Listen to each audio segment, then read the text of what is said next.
跟亲舅舅合伙开装修公司，我干了1整年，他给我的分红居然是一袋水泥。公司不挣钱，这袋水泥就当是你上个月的分红了。可他转头却用我的血汗钱买了别墅和豪车，就连他儿子的婚房都全款买好了。既然他不念亲情，那这软柿子我也不当了，还要凭技术把他欠我的连本带利讨回来。办公室里，我正在画装修用的图纸，舅舅找到我说上个月分红发不出来。我猛地抬头，忍不住反问：公司1个月流水几百万，怎么可能连我这点分红都拿不出来？舅舅却说装修行业难做，公司只是看着单子多，实则不赚钱，主材采购、工人雇请、房租、水电，处处都要花钱。说完，他指了指墙角放着的一袋水泥，这袋水泥你想要拿走吧，就当是你上个月的分红了。我不可置信地看向他。开公司以来，每天天还没亮，我就往工地跑，夏天爬脚手架钉钢筋水泥，晒得后背脱了3层皮，冬天冻得手裂出血口子，贴满创可贴，还得蹲在地上贴瓷砖。工地活干完，我还得赶回公司画图，客户催得急的时候，我每天10几个小时连轴转，熬夜熬得眼通红。整个公司设计出图是我，现场施工是我，材料对接是我，售后维修还是我，甚至连办公室的卫生都是我一个人的活。而舅舅每天快中午才慢悠悠晃到公司，从来没去过一次工地，连公司有几个工人都不知道。当初他拉我入伙开装修公司，说好利润4、6分，我的4成分红他总是只给1成，现在连1成分红都想赖掉。舅舅不耐烦地催道：赶紧把水泥拉走，别放在公司占地方。还有，提前准备好别墅客户李总的项目对接，要是出了差错，我让你吃不了兜着走。我低头看着指缝里嵌着的洗不掉的水泥灰，1年来的忍气吞声，在这一刻全都化作怒火。你说没钱分红，那你刚在市中心买别墅的钱是哪儿来的？你手上的新表，开的满车又是哪儿来的？话音刚落，舅舅猛地一拍桌子，他指着我的鼻子吼道：你还敢跟我叫板？当年要不是老子拉你入伙，你现在还在工地扛水泥呢，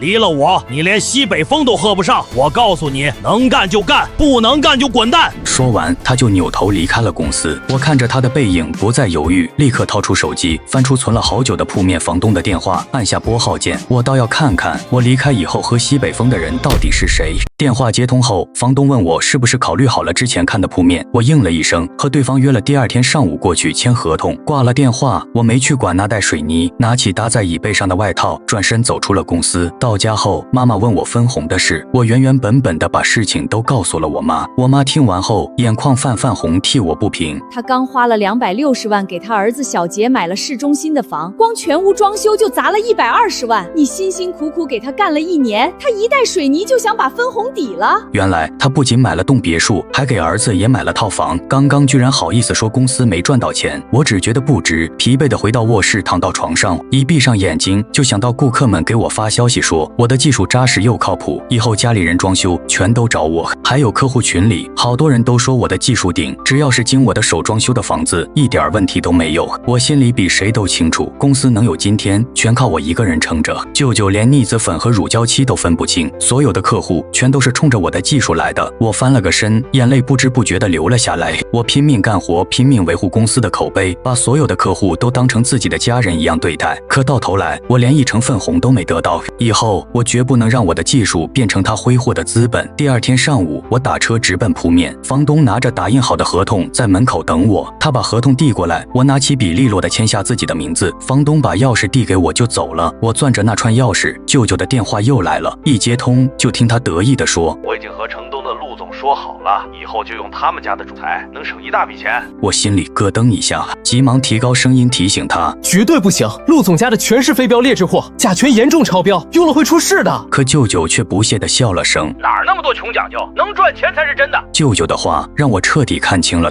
他眼里只有钱，根本不管顾客的安危，也不顾我攒了1年的口碑。挂断电话，我径直回了家。妈妈系着围裙，正在厨房洗菜做饭。我把外套搭在椅背上，跟妈妈说舅舅让晚上去他家吃饭。话音刚落，妈妈就把手里的一把青菜砸进了盆里。他竟然还有脸找我们吃饭，那必须去，我倒要看看他安的是什么心。晚上一到舅舅家，他就热情地上前招呼。席间还有不少亲戚见我和妈妈过来，立刻跟着起哄：小张啊，这么大的别墅，要不是你舅舅，你怕是一辈子都没机会看到，你可得好好谢谢你舅舅。舅舅得意的哈哈大笑，拍着我的肩膀，把我们往饭桌引。可我刚坐下，表弟小杰就皱着眉，嫌恶地说道：你身上沾的水泥灰，别蹭到我家几万块的椅子上了，要是弄脏了，你打1年工都赔不起。舅舅假装没听见，转身招呼着所有人开始吃吃饭，可小杰铁了心要让我出丑。要不是我爸拉你入伙，你怕是早累死在工地了，还不赶紧敬我爸一杯，说声谢谢？我压着怒火，端起酒杯向舅舅道谢。舅舅立刻摆出长辈的架子，说都是一家人，不用这么见外。可下一秒，我妈当场开口质问舅舅：既然都是一家人，那我儿子的分红你什么时候发？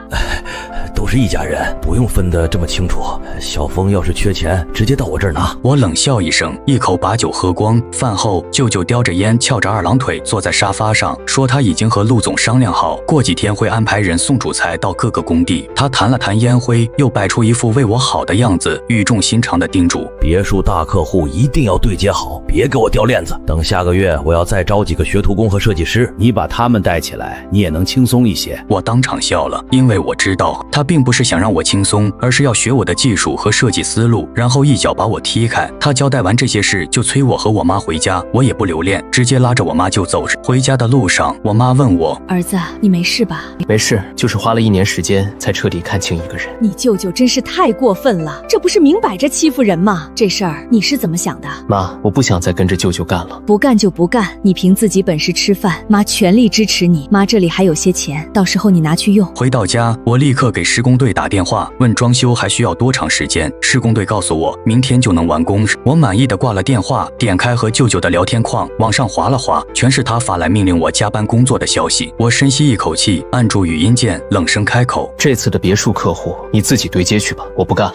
发完消息，我直接拉黑了舅舅所有的联系方式。而此时，舅舅正在办公室悠闲的泡茶，看到我的消息，立刻恼怒打我的电话，可一个接一个的电话都打不通，他气得把手机狠狠砸在桌上。张峰这个臭小子，真是反了他了，竟然敢不接我电话！爸，跟那个废物置什么气啊？你才是老板，离了他，公司还能倒闭不成？他那种装修工，大街上一抓一大把，他不想干正好，直接让他滚蛋，省得看着碍眼。好，既然他找死，那我就如了他的愿，立刻开除他。舅舅在公司接待客户的时候，我正在政务大厅接过了工作人员递来的营业执照，我的装修公司正式成立了。走出政务大厅，刘总的电话打了过来。刘总是我跑遍全城30多家建材市场，对比了上百份盖着红章的检测报告，才最终敲定的独家合作商。他的货从来没有半点含糊，都是经过专业认证的。当初为了拿下他的长期合作，我连续1周每天早上6点蹲在他仓库门口，帮他卸货、理货、核对清单。最终他看我做事踏实，对材料要求苛刻，才答应和我合作，给了我别人拿不到的出厂价，还答应我所有货都优先给我留着。我接通电话，他急切地问：小张啊，这到底是怎么回事啊？你舅舅怎么要和我解约了？他已经和陆总合作了，我也不在原公司干了，自己注册了家装修公司，正准备找你谈合作呢。当然可以，我早就看不惯你舅舅那副唯利是图的德行，为了省那点破钱，什么缺德事儿都干得出来。小张，我就信你这个人，做事踏实，对质量较真，跟你合作我心里踏实。我向刘总道谢，挂了电话，心里更有底气了。另一边，公司里，舅舅坐在沙发里，手上把玩着一块镶满碎钻的金表。这时，助理带着别墅客户李总走了进来，舅舅立刻站起来，脸上堆着假笑，起身迎上去。李总坐下后就立即问道：张峰怎么还没来？我可只认他的手，别人做我不放心。李总您放心，没了他张峰，我们这业务照样能做好。李总的脸色瞬间变得阴沉，他猛地站起身，拿起桌上的合同，当着舅舅的面撕得粉碎。我当初签这个合同就是冲着张峰来的，他不在，我也没必要和你们公司合作了。3天之内，你们把30万定金退还。说完，李总转身就走，头也不回。舅舅愣在原地，还没反应过来，前台就慌慌张张地跑了进来，手里抱着厚厚的一叠文件，声音都带着哭腔：王总，出大事了！刚刚有7个客户听说张峰辞职，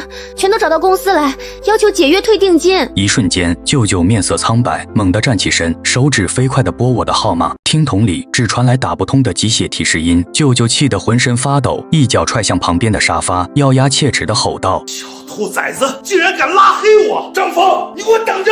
从那天起，他就像疯了一样，找人打听到我的铺面，天天盯着我使绊子。这天晚上我刚回家，刘总的电话就打了过来，语气里满是无奈。我跟刘总道了个歉，保证一定解决好这些事情。挂了刘总的电话，我坐在椅子上，久久没有说话，直到窗外刺眼的阳光照进来，我的眼神一点点变得冰冷坚定。当初他用1袋水泥打发我，现在还想搞垮我的工作，我不可能让他如愿。怨，我要让他知道，欠我的他迟早要还。想到这，我立刻从手机里翻出一个录音，里面是当初电话里他亲口和我说跟陆总合作用劣质建材，只要不出人命就行的录音。第二天我没去公司，而是先打车去了舅舅家。开门的是小杰，他看到我先是一愣，随即露出了嘲讽的笑容。哟，这不是林大老板吗？怎么公司开不下去了，来求我爸了？我没理他，侧身避开他挡路的胳膊，径直走进客厅。客厅里弥漫着浓郁的茶香和烟味，烟灰缸里堆满了掐灭的烟蒂。舅舅正翘着二郎腿陷在真皮沙发里，手里端着白瓷茶杯，慢悠悠地抿着。看到我进来，他眼皮都没抬一下，嘴角扯出一抹皮笑肉不笑的弧度。终于知道怕了，我还以为你骨头有多硬呢，想让我放过你也行。现在就把公司关了，滚回我这里干活。我今天来是给你最后一次机会，停止你所有的小动作，不要再去骚扰我的客户和刘总。你算个什么东西，也配跟我谈条件？小杰也在一旁附和，得意洋洋地看着我。我看着他们嚣张的嘴脸，嘴角勾起一抹冰冷的弧度。我掏出手机，当着他们父子俩的面点开了那段录音。听到自己的声音，舅舅脸上的笑容一点点凝固。我往前跨一步，把手机举到他眼前。使用违规劣质建材，坑害顾客健康和安全，我已经举报你，你就等着赔得倾家荡产，把牢底坐穿吧。从舅舅家出来，我攥着手机没有回头，抬手拦下一辆路过的出租车，报出新公司的地址。出租车驶离别墅区，我靠在椅背上，长长的舒了一口气。而身后的别墅里已经乱成了一锅粥。舅舅穿着拖鞋在大理石地面上来回踱步，脸色铁青得像锅底。小杰瘫坐在沙发上，抓起抱枕狠狠砸在地上，嘴里骂骂咧咧：“这个该死的白眼狼！早知道当初就该让他滚得远远的！”舅舅猛地停下脚步，掏出手机，翻出通讯录里一个个平时称兄道弟的名字，挨个打电话托关系，语气从一开始的嚣张跋扈，慢慢变得焦急不安，最后几乎变成了低声哀求。但电话那头要么是直接挂断，要么是找各种借口推脱。所有人都知道，这次他用劣质建材坑害业主，已经是证据确凿的事了，谁也不敢碰他这个烫手山芋，生怕引火烧身。舅舅挂掉最后一个电话，手机从手里滑落，掉在地毯上。他瘫坐在沙发上，眼神涣散，第一次露出了真切的慌乱。下一秒，他猛地弹起来，疯了一样冲进书房。他拉开所有抽屉，翻箱倒柜的找房产证和银行卡，手忙脚乱地转移名下所有资产。小杰也彻底慌了神，跟在后面手忙脚乱地帮忙收拾东西。爸，快点，再晚就来不及了！父子俩忙了整整一夜，连一盏灯都没敢开。第二天一早，我刚到公司没多久，就走进来4个穿着得体的男人。走在最前面的是之前撕了舅舅合同的别墅客户李总，他手里拎着黑色公文包，步履沉稳，脸上带着真诚的笑意，径直走到我面前，主动伸出手和我用力握了握。他侧身让开，身后跟着3个同别墅小区的邻居，几个人都笑着点头跟我打招呼。李总把公文包放在桌上，拉开拉链，掏出4份早就准备好的合同。我打听到你新公司的地址，特意带着他们3个过来，我们4家的别墅全都交给你装。旁边的邻居也跟着开口说，早就听说过我的技术，好的没话说。4个别墅大单，总价超过500万。我看着合同上清晰的字迹，鼻子微微发酸，眼眶瞬间热了起来，强忍着才没让眼泪掉下来。这是我人生中第一个真正属于自己的大单。我深吸一口气，拿起桌上的黑色签字笔，在乙方的位置签下自己的名字，一笔一划格外认真。刚好送建材过来的刘总看到这一幕，站在门口笑着鼓起了掌。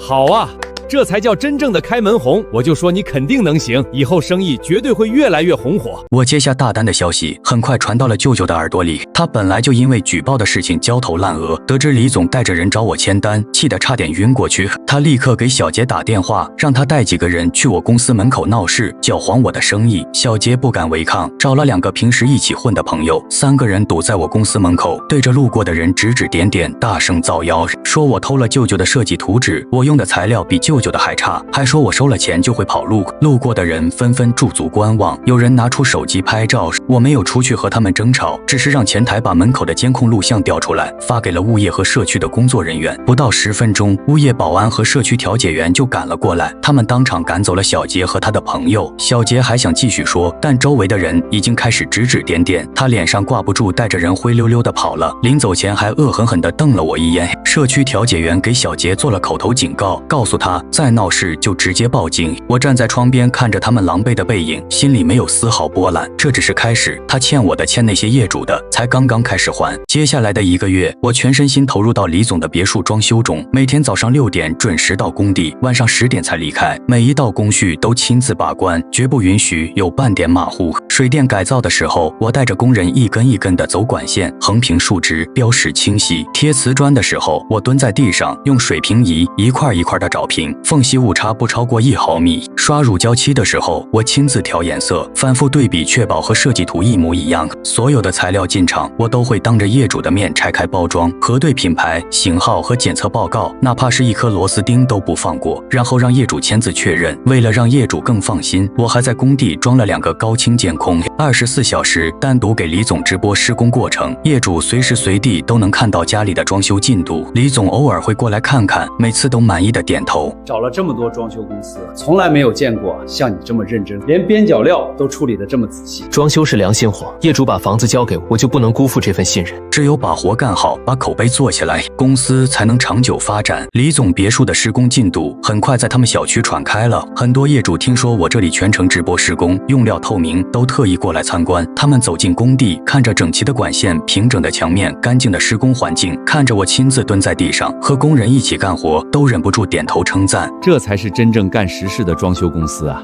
有人当场就掏出手机，留下了我的联系方式，说等自己家交房装修的时候，一定第一个找我。还有人把工地的照片和视频发到了业主群里，群里的业主们纷纷转发，越来越多的人知道了我的装修公司，每天都有散客上门咨询，前台的电话也响个不停。公司的施工队开始忙不过来，我不得不提前联系几个之前认识的手艺好的工人。我告诉他们，只要好好干活，工资比行业平均水平高20%，还有项目分红。工人们都很高兴，说跟着我干，心里踏实。刘总知道后，也特意调了2个送货师傅，专门负责给我这边送建材，保证所有材料都能按时送到，绝不耽误施工进度。看着公司慢慢走上正轨，我心里充满了干劲。我知道，只要我坚守初心，踏踏实实做事，就一定能成功。就在我的公司生意越来越好，每天都有新客户上门签单的时候，原来舅舅公司的老客户也陆续辗转打听到我的地址，找到了我。他们都是听说我自己开了公司，特意过来找我转接剩下的工程，有的是刚改完水电，有的是刚贴完瓷砖，还有的是已经装完了，但是出现了各种问题。我一一答应下来，没有收取任何转接费用，并且主动提出免费为他们检测已经施工部分的材料。第一个来检测的是住在老城区的张阿姨，她的房子刚装完3个月，家里总是有一股刺鼻的味道，孙子住了几天就开始咳嗽流鼻涕。我带着专业的检测仪器，趁着周末去了张阿姨家，关闭门窗12个小时后开始进行甲醛检测，检测结果出来，甲醛含量超标3倍多。张阿姨看到打印出来的检测报告，当场就红了眼眶，捂着脸哭了。我花了20多万装修，没想到竟然装了个毒气室。我安慰她不要着急，可以先搬出去住。我帮她把所有不合格的材料全部拆掉重装，费用只收成本价，绝不赚她1分钱。张阿姨拉着我的手不停地道谢，说幸好遇到了我。接下来的半个月，我每天背着沉重的检测仪器奔波在城市的各个小区，陆续给20多个从舅舅公司转来的老客户做了全屋材料检测，结果触目惊心，几乎所有的房子都存在不同程度的材料不合格问题，有的板材甲醛超标3倍多，打开柜门就能闻到刺鼻的味道；有的电线是3无产品，用打火机一点就冒黑烟，绝缘层瞬间融化；有的水管用的是劣质回收料，轻轻一掰就断成2截；还有的乳胶漆重金属含量严重超标，会对儿童的神经系统造成不可逆的伤害。业主们看到盖着检测机构公章的报告，都气得浑身发抖，有人当场把报告摔在桌上，声音都在发抖。没想到我花了几10万装修的房子，竟然是一个随时可能爆炸的定时炸弹。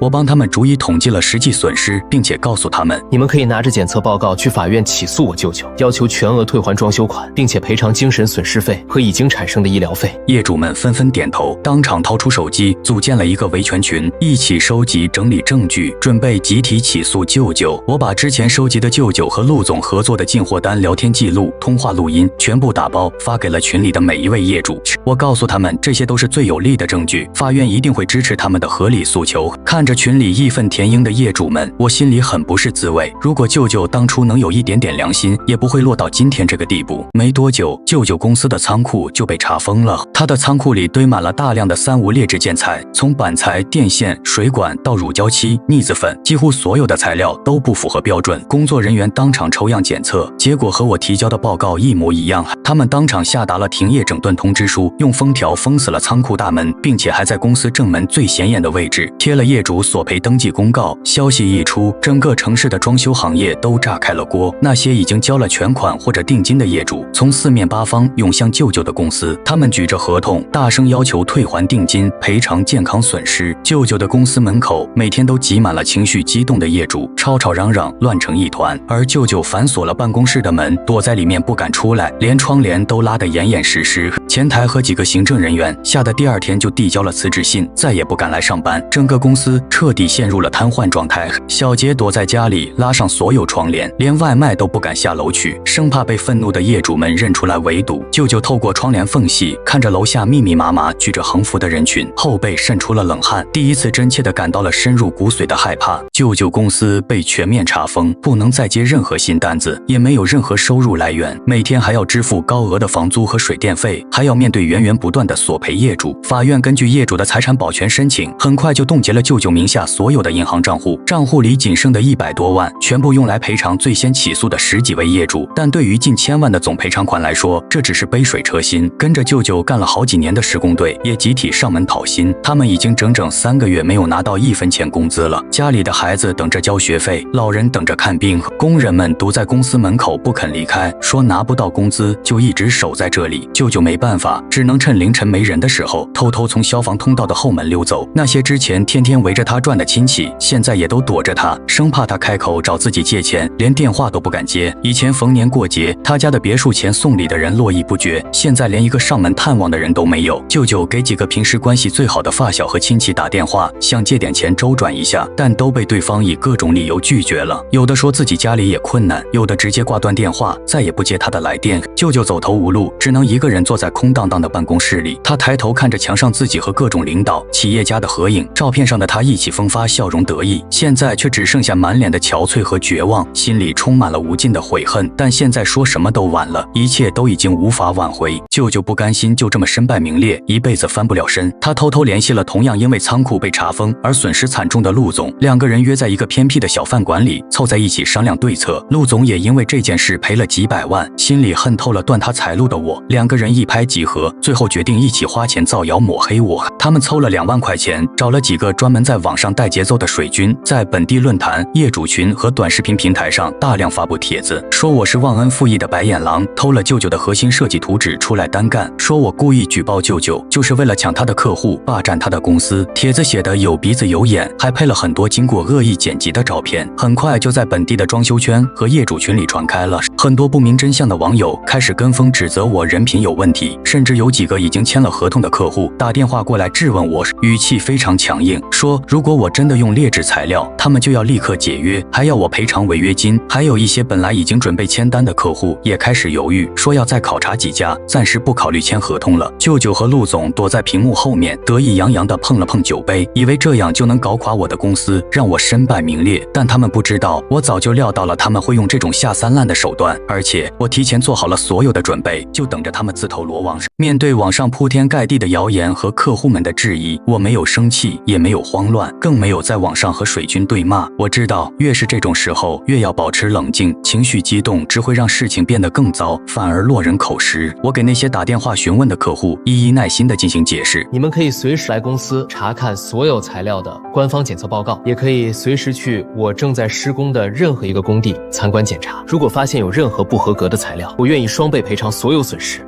客户听了我的解释，语气都缓和了很多，稍微放下了心，但还是有一些人心里半信半疑，持观望态度。我没有再多说什么，只是用实际行动来证明自己的清白。我把公司所有材料的检测报告、进货单、付款凭证，还有和刘总签订的独家供货协议，全部扫描成高清电子版，整理成一个文档，发到了公司的官方公众号和所有业主群里。从材料的品牌、型号、生产批次到进货价格、供应商信息，清清楚楚，一目了了然，没有任何隐瞒。我还联系了本地最权威、最公正的第三方检测机构，邀请他们上门，对我正在施工的3个不同阶段的工地进行全面检测，并且对整个检测过程进行全程网络直播。我要用最公开、最透明的方式，彻底粉碎那些恶意的谣言。直播检测的那天，平台上有超过2万名网友在线观看，很多业主和关注这件事的网友都守在屏幕前等待结果。检测机构的3名工作人员带着专业的检测仪器，准时来到了第1个工地。他们按照标准流程，随机抽取了板材、电线、水管、乳胶漆、腻子粉等多种材料，现场进行取样检测。每一个步骤都在镜头下公开进行，没有任何暗箱操作的可能。3个小时后，第1份检测报告出来了，所有检测项目全部合格，甚至很多环保指标都远远高于标准。工作人员当场宣读了检测报告，并且盖上了检测机构的红色公章。接着，他们又去了另外2个处于不同施工阶段的工地，检测结果都是一模一样，所有材料全部符合标准。直播间里的网友们纷纷刷屏点赞，说我是装修行业的一股清流，真正的良心商家。那些之前在网上恶意抹黑我的水军，瞬间消失得无影无踪。之前打电话要解约的客户也主动联系我，为自己之前的态度道歉，说会继续履行合同，并且会把我推荐给自己的朋友。舅舅和陆总躲在屏幕后面，气得脸色铁青，他们的阴谋再次以彻底的失败告终。就在直播检测结束的第2天，刘总也公开发声力挺我。他在自己的朋友圈和全市所有的建材行业群里发了一篇长文，讲述舅舅当年怎么威逼利诱，逼他卖劣质建材，还有怎么用一袋水泥打发了为公司立下汗马功劳的我。刘总说，他做建材生意整整20年，见过各种各样的装修老板，从来没有见过像舅舅这么黑心、这么没有底线的人，也从来没有见过像我对质量要求这么苛刻的年轻人。他说，当初之所以愿意给我别人拿不到的出厂价，还优先给我供货，就是看中了我的人品和对装修质量的较真态度。最后，他正式宣布和我的公司签订为期5年的独家合作协议，以后他代理的所有品牌建材优先供应给我的公司，并且永远给我最低的出厂价。刘总的发声在整个本地建材行业引起了巨大的反响，很多之前和舅舅合作过的建材商也纷纷站出来爆料，说舅舅不仅压价严重，还经常拖欠货款，人品极差。很多建材商也纷纷表示愿意和我建立长期合作关系。我的口碑经过这件事之后更上一层楼，越来越多的客户慕名找上门来，我的公司每天都能签好几个单子。我又招了10几个手艺好、人品正的老工人，扩大了施工队伍，公司的发展进入了一个全新的阶段。我的公司生意越来越红火，舅舅的日子却越来越难过。他的公司被查封，没有任何收入，每天还要面对各种开支和索赔。他手里仅有的一点积蓄很快就花光了，连公司的房租和水电费都交不起了，被物业断了电。跟着他干的10几个工人再次聚集在舅舅的公司门口，要求舅舅立刻支付拖欠的工资。这次他们带来了写着还我血汗钱的横幅和喇叭，对着公司大门喊着口号，要求舅舅出来面对。周围围了很多看热闹的路人，还有本地的记者过来采访。舅舅不敢出声，也不敢出来。工人们的情绪越来越激动，有人开始砸公司的玻璃门，最后还是附近的警察赶了过来，才维持住了现场的秩序。警察告诉工人们，闹事解决不了问题，可以通过合法途径讨要工资。工人们听了警察的话，纷纷去了仲裁申请。有关部门向舅舅下达了限期支付工资的通知书，要求他在15天之内支付所有拖欠的工人工资，如果到期不支付，法院将会强制执行他名下的所有财产。舅舅看着桌上的通知书，面如死灰，彻底绝望了。他现在身无分文，名下的所有资产都已经被法院查封，根本拿不出1分钱来支付工人的工资。他瘫坐在冰冷的地板上，看着空荡荡的办公室，第一次后悔自己当初的贪得无厌和忘恩负义。舅舅走投无路，只能硬着头皮去找陆总，想让陆总给他拿点钱周转一下，先把工人的工资付了。毕竟他们是一根绳上的蚂蚱，出了事谁也跑不了。陆总却一口回绝了他，态度非常冷漠。我都也自身难保了，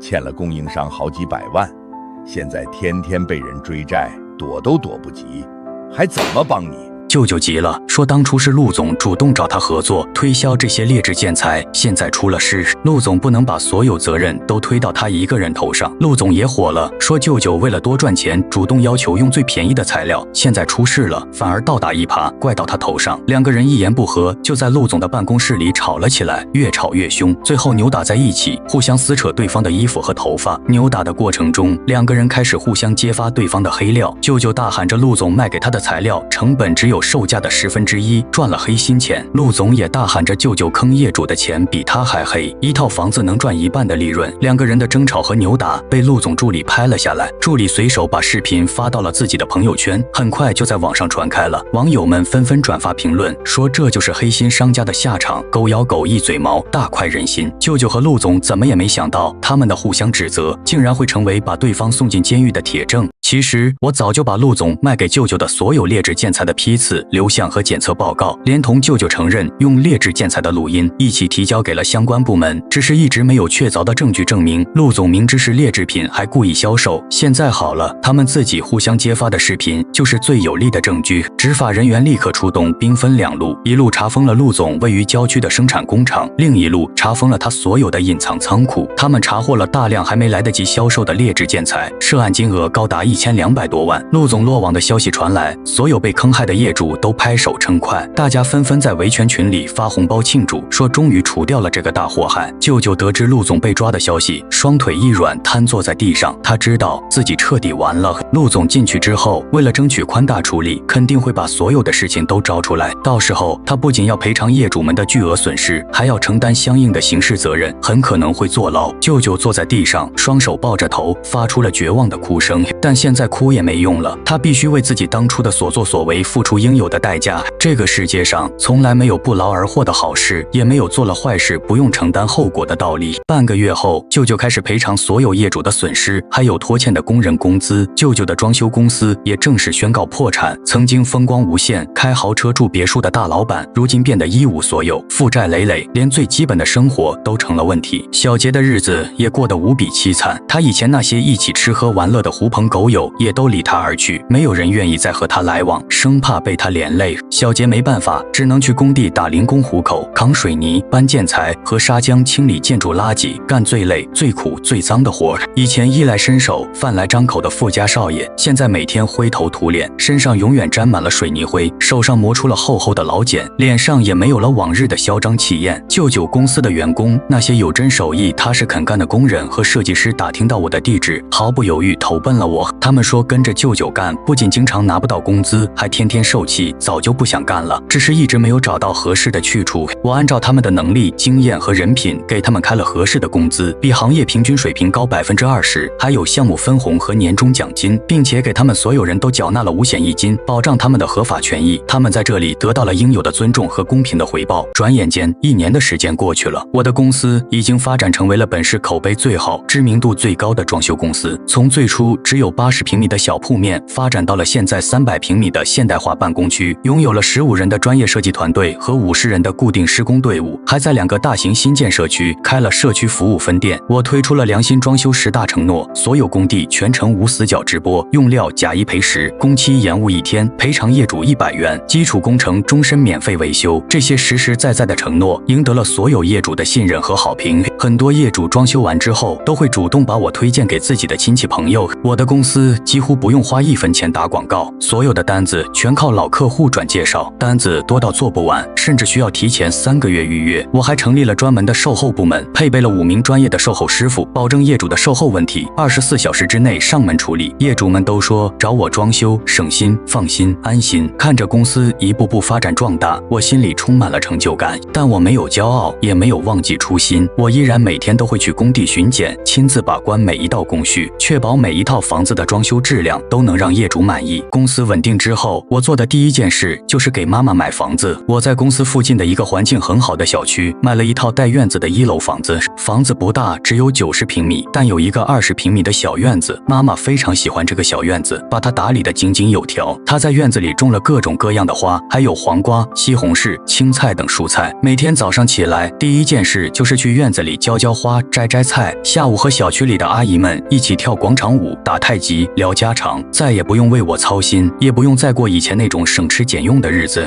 他的脸上每天都带着灿烂的笑容，心情好了，身体也比以前好了很多，连以前经常犯的老毛病都很少犯了。有时候他会提着自己做的午饭来公司给我送，看着我在办公室里忙碌的样子，眼神里满是欣慰和骄傲。他总是跟身边的人说，当初支持我自己开公司是他这辈子做过的最正确的决定。我告诉妈妈，以后再也不会让他受苦了，我会好好赚钱，让他安安心心的度过晚年。妈妈听了，笑着点了点头，眼里含着幸福的泪水。她知道她的儿子终于出息了，再也不是那个被人欺负，只能默默忍受的小伙子了。有一天，我戴着安全帽去一个新开工的高端小区巡检，远远的看到一个佝偻的熟悉身影，是小杰。他正混在一群中年工人里，在工地门口扛水泥。他穿着一件洗得发灰的旧 T 恤，袖口磨出了毛边，裤子上沾满了干硬的水泥灰，脚上的帆布鞋破了个洞，露出沾着泥点的脚趾。瘦弱的肩膀上压着2袋沉重的水泥，压得他脚步踉跄，额头上的汗水混着灰尘往下流，在脸上冲出一道道黑印，喘着粗气，腰弯得像张弓。旁边的工头扯着嗓子喊他快点，别耽误工期。他不敢怠慢，咬着牙加快了脚步。就在这时，他抬头瞥见了我，一瞬间他整个人都愣住了，手里的水泥袋晃了一下，差点掉在地上。反应过来后，他猛地低下头，赶紧转过身，假装没看见，几乎是小跑着往前挪。我没有过去和他说话，也没有叫住他，只是平静地转过身，走进了正在施工的楼栋。他们已经得到了应有的惩罚，为自己的所作所为付出了惨痛的代价。我没有必要再揪着过去不放，看着他踉跄远去的背影，我心里感慨万千。如果当初舅舅能有一点点良心，不那么贪得无厌，如果他能兑现当初的承诺，分给我应得的分红，也不会落到今天这个众叛亲离、一无所有的地步。可惜世界上从来没有后悔药，一步错步步错，最终落得满盘皆输的下场。没过多久，那些当初的亲戚陆续找到了我的公司，想让我给他们安排一份轻松、工资高的工作，我都一一礼貌地拒绝了，没有丝毫犹豫。我告诉他们，公司招人只看能力和人品，不看关系。他们听了都很不高兴，脸色非常难看，开始骂我忘恩负义，说我发达了就不认亲戚。我只是笑了笑，没有过多解释。当初我被舅舅用1袋水泥打发，受尽委屈的时候，没有一个亲戚站出来帮我说一句话，反而都在巴结舅舅。现在我发达了，他们又跑过来认亲戚，想占便宜。世界上没有这样的事情。这天晚上，我忙完工作，站在公司的楼下，抬头看着楼上亮着的灯，墙上良心装修，匠心住家8个大字。我想起了1年前那个被1袋水泥打发的自己，那袋水泥不仅断了我和舅舅之间虚假的亲情，也让我看清了人心的险恶和复杂，更让我明白了一个道理：这个世界上没有人能依靠一辈子，只有靠自己的双手和良心，踏踏实实做事，认认真真做人，才能走得长远，走得安稳。晚风轻轻吹过，带来了阵阵花香。我深吸一口气，转身走向停车场。入秋后的第1个周末，我在公司门口贴出了一张公告，正式启动暖家公益计划，每年免费为3户孤寡老人提供全屋基础装修。消息一出，立刻就传开了，很多业主主动联系我，想要捐款捐物或者当志愿者帮忙，还有几个技术好的工人主动要求免费参与公益施工。公司的前台每天都能收到几10份报名申请，我和员工们一起挨个核实申请家庭的情况，确保每一份爱心都能送到真正需要的人手里。转眼又是1年，我的公司已经成为了全省知名的装修品牌。我在周边3个城市都开了分店，员工超过了200人，每年服务上千户业主。我依然保持着每天去工地巡检的习惯，每一道工序、每一种材料都亲自把关。今年我受邀参加了全省装修行业大会，我作为唯一一位从基层工人做起的企业家代表上台发言。我没有讲什么宏大的商业理念，只是给大家讲了1年前被1袋水泥打发的故事。我告诉大家，装修这个行业没有什么高深的秘诀，无非就是2点：技术和良心。技术是根，良心是本，丢了根站不稳，丢了本走不远。话音落下，台下响起了经久不息的掌声。